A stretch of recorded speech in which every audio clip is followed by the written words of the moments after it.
Hey there Bristles, in this video I'm going to show you how I painted a Blood Gorgon Renegade Space Marine and have a little chat about who exactly are the Blood Gorgons and why would I paint one. Well, before I get into it, the Blood Gorgons are a chapter of Space Marines from the Cursed Founding, which is the 21st founding following the Horus Heresy. Why is it called the Cursed Founding? Well, because some Mechanicum scientists decided to tamper with the gene seed to try and get rid of any imperfections and ended up a disaster. And these Space Marines the majority of them felt chaos or were so heavily mutated that the Inquisition and the Imperium did not accept them and they were gotten rid of. So let's go to the intro now and get on with the video.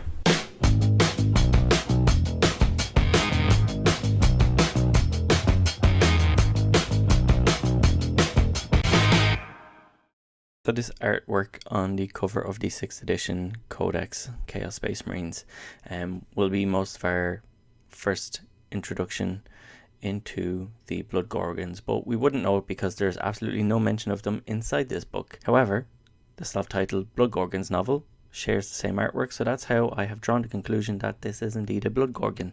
And you can pause the screen here to see the synopsis. This is part of a series of novels called the Bastion Wars, which includes Emperor's Mercy, Flesh and Iron, and Blood Gorgons. All of these novels are written by Henry Zhao. I hope I'm saying that right. If I'm not, please correct me in the comments. I really love Emperor's Mercy. It's the first I read of the series. I love Blood Gorgons. One of my favourite depictions of Chaos Marines in 40k. I haven't finished Flesh and Iron because it just doesn't capture me, but I will in the future. I went through both the 6th edition Codex for Chaos Space Marines and the 6th edition rulebook to see if there was any mention of them, but nothing.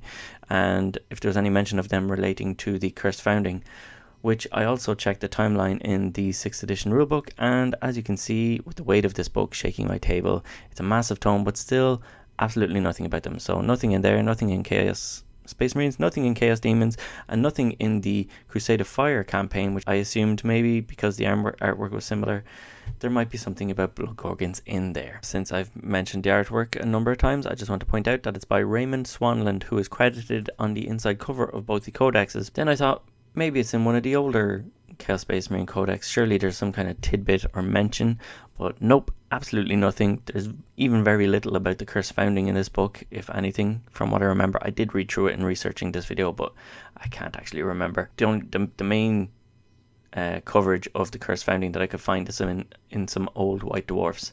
I thought maybe in these pictures where it shows some alternative Chaos warbands, there might have been some reference, but nope, absolutely nothing. So, I was feeling kind of disappointed, but it's okay. I have the reference from the book to go by, which is great. So here I'm using a possessed. At the time that I got this model, it was known as a Greater Possessed, and it came in 2s. So this is perfect for painting up some Blood Gorgons. You can see here one that I attempted to start in the past. So these two came in 2s and were called Greater Possessed because a Possessed kit existed at the time, and this was the first introduction to the upscaled version, but they had not announced that they were just an upscaled Possessed at the time, which would come later in their units of 5. The reason why having 2 of them is particularly suitable for Blood Gorgons is because each Blood Gorgon Space Marine is bloodbound to one other Blood Gorgon Space Marine in a ritual which is known as a blood pact. There are some exceptions to this. The sorcerers of the chapter are not bloodbound to one another. So I've started painting, and in the novel and on the artwork, which is, it's harder to tell from the artwork, they look red on the artwork because they are lit by flame, but it's just OSL.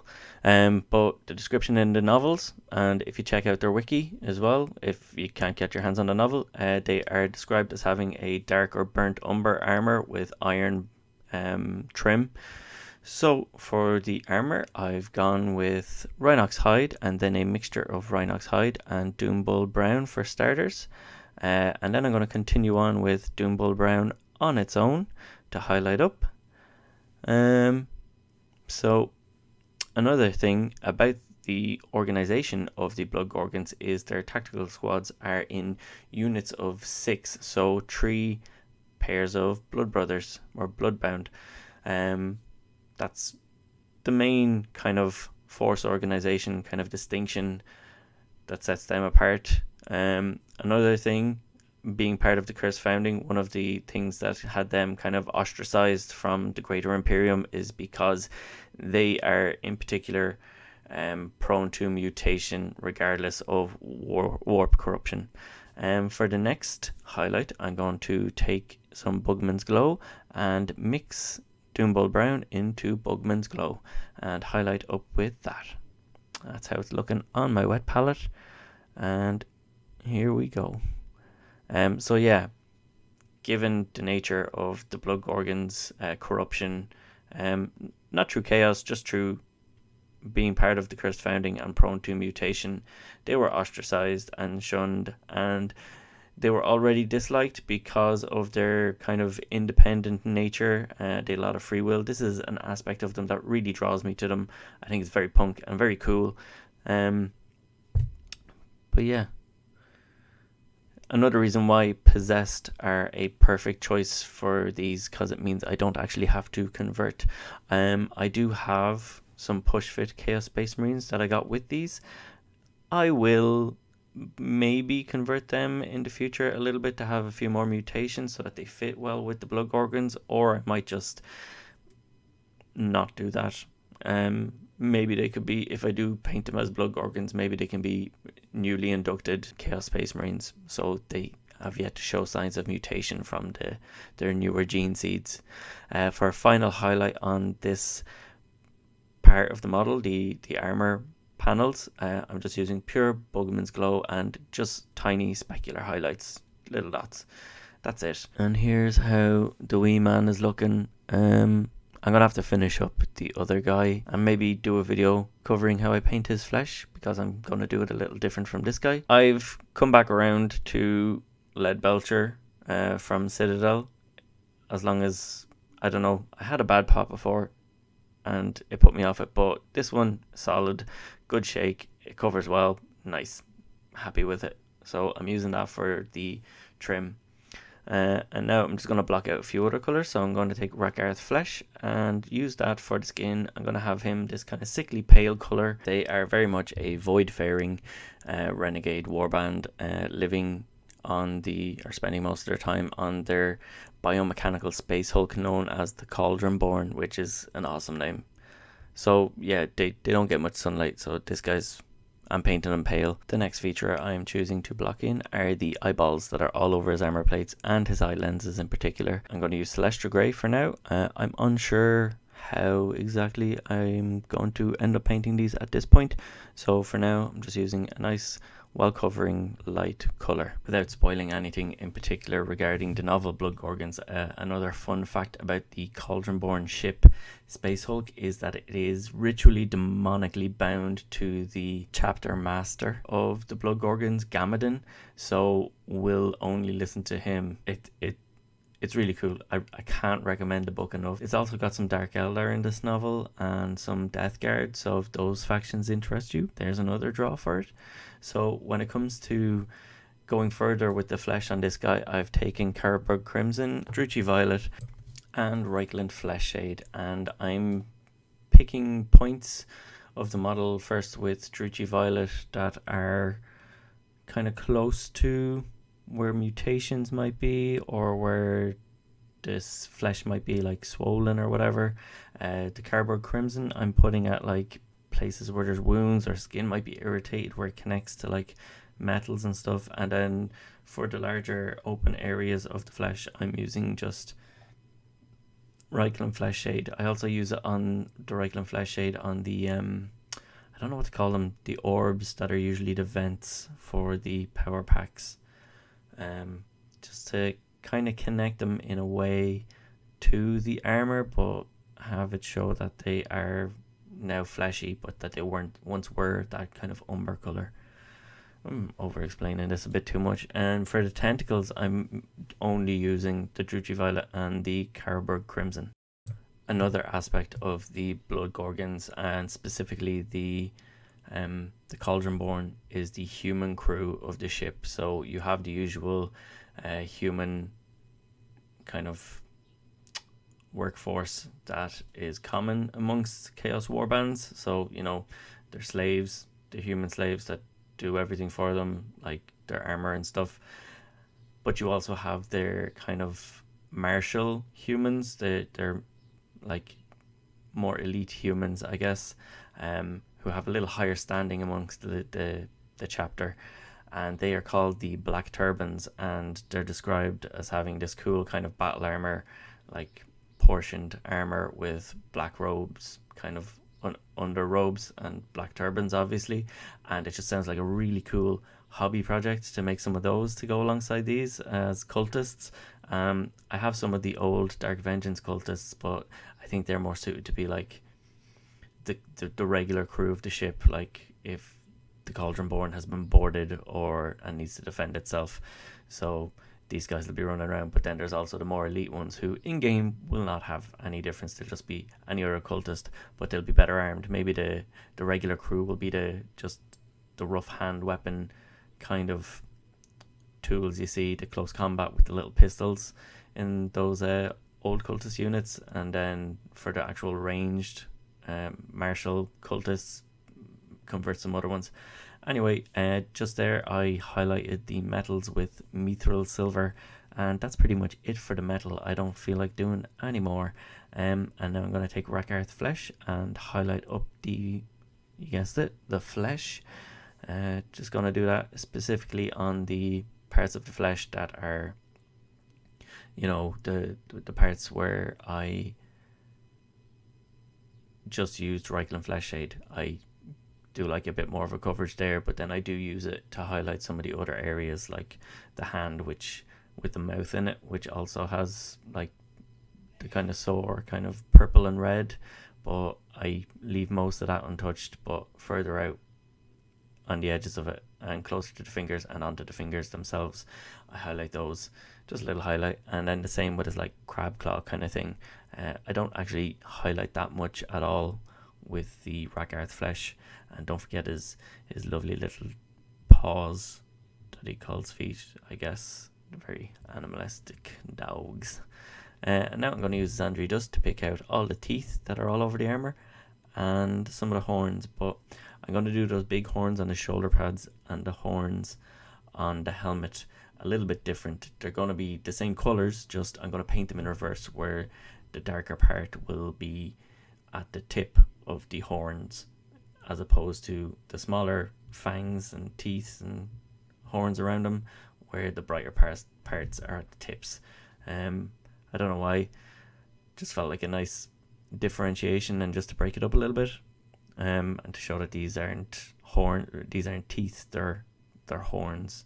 And I guess the tips of them will be hitting off things a lot more than the other ones, although that's not necessarily true. I don't know. Anyway, then I'm just going to take Agrax Earthshade and with a light coat, because I found that if I go too heavy with Agrax Earthshade over the last few years, it tends to go really cloudy in the recesses. I have an Necron Lord, which I spent ages building up transitions on the metallics, and then I put a wash of Agrax Earthshade all over, and it went really chalky, cloudy in the recesses and ruined it. So I'll need to fix that at some stage. But anyway, yeah, so the point is, don't go too heavy with Agrax Earthshade. Maybe it's something to do with the climate where I am and it just cured funny, or maybe I put it on too thick. Anyway, all those things that we just covered, the horns and the fangs, going to highlight up again with Zandri Dust and then Screaming Skull. With the Screaming Skull, I'm being careful enough now and just doing very fine lines, using the actual texture that's on the bones and following them and not going too far. And then on the claw, just on the tips, and on the fangs and things, the teeth all over the model, just on the extremities of those, the tips. I've just realized that another cool hobby opportunity for collecting Blood Gorgons is one of the planets they recruit from have this like nomadic tribes people that they recruit from. So I don't know, those Necromunda nomads could be a perfect opportunity to use them and add them to your Chaos Space Marine army. that is a really cool idea that I just had, if I don't mind saying, and I might actually do that.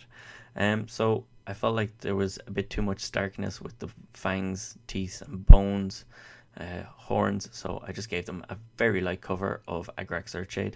And now I'm going to take Dead White, take a longer look at it than we need, and I'm just going to use that to go over the eyeballs.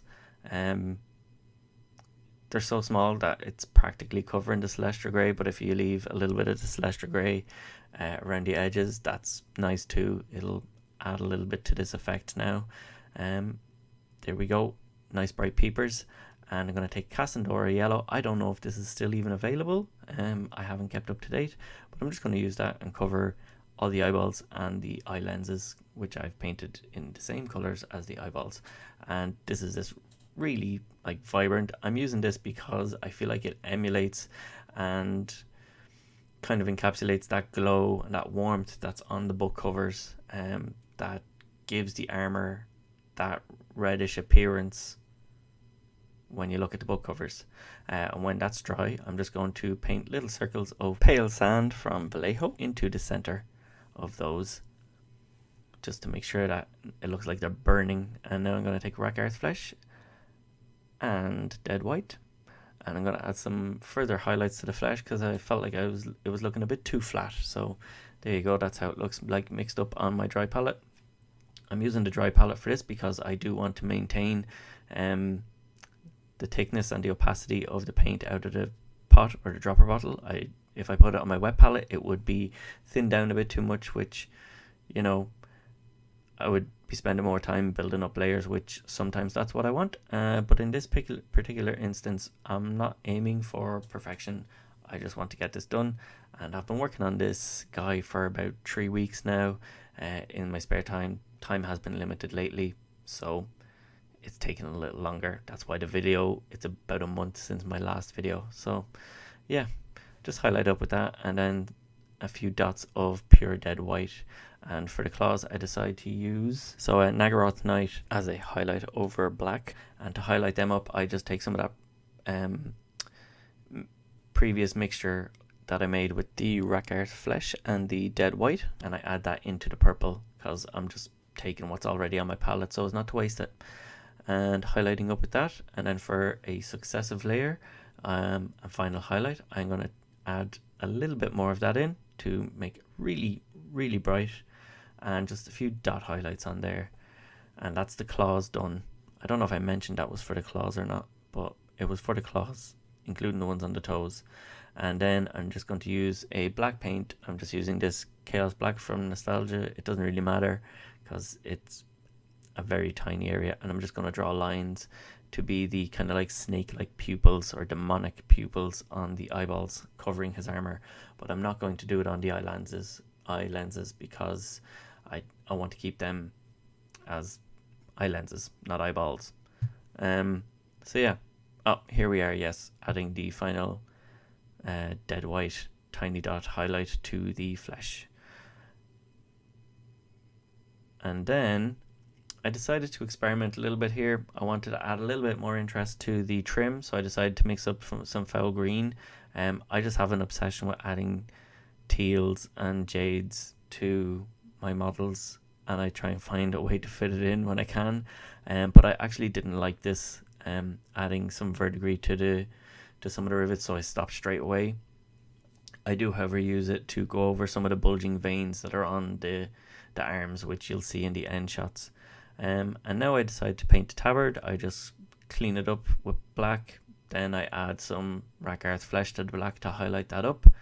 And for the next highlight after this, gonna add a little bit more Rakarth Flesh, and then the final highlight on this cloth is just going to be pure Rakarth Flesh. I'm just going to take an opportunity right now to say, if you're familiar with the Blood Gorgons, you want to talk about them, just leave some comments.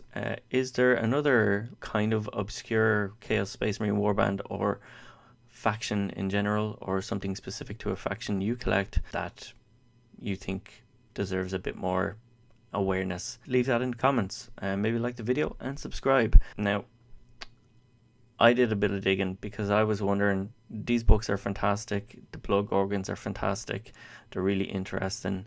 Why haven't we heard more of them since? And since they were also the cover art for a codex for an edition, and why haven't they had more exposure? The truth is, it's a very unfortunate story, which I'm not going to cover on this video or probably ever in the future on my channel. I apologize if that's a bit of a tease by withholding information, but I'm just not comfortable discussing it. And it's unfortunate and it's disappointing for me, because I'd love to have more from this author and for the Blood Gorgons, but it's not going to happen. Some of you watching may already know, but it's old drama, old news that I'm not going to drag back into the light a decade later. On a more positive note, last fun fact that I overlooked until the last moment, but I think is very important. While the Blood Gorgons are chaos undivided, they do have a patron demon, an old demon named Yetsuge, who is described as not a particularly strong demon, but he is a patron of the Blood Gorgons and does help them in various ways. I hope you like how the model has turned out. I wasn't sure if I would like it as I was painting it, but with the finished product, I'm delighted. I look forward to possibly having a larger collection of Blood Gorgons in the future, but for now, look after yourselves, look after each other, be good to each other, and goodbye.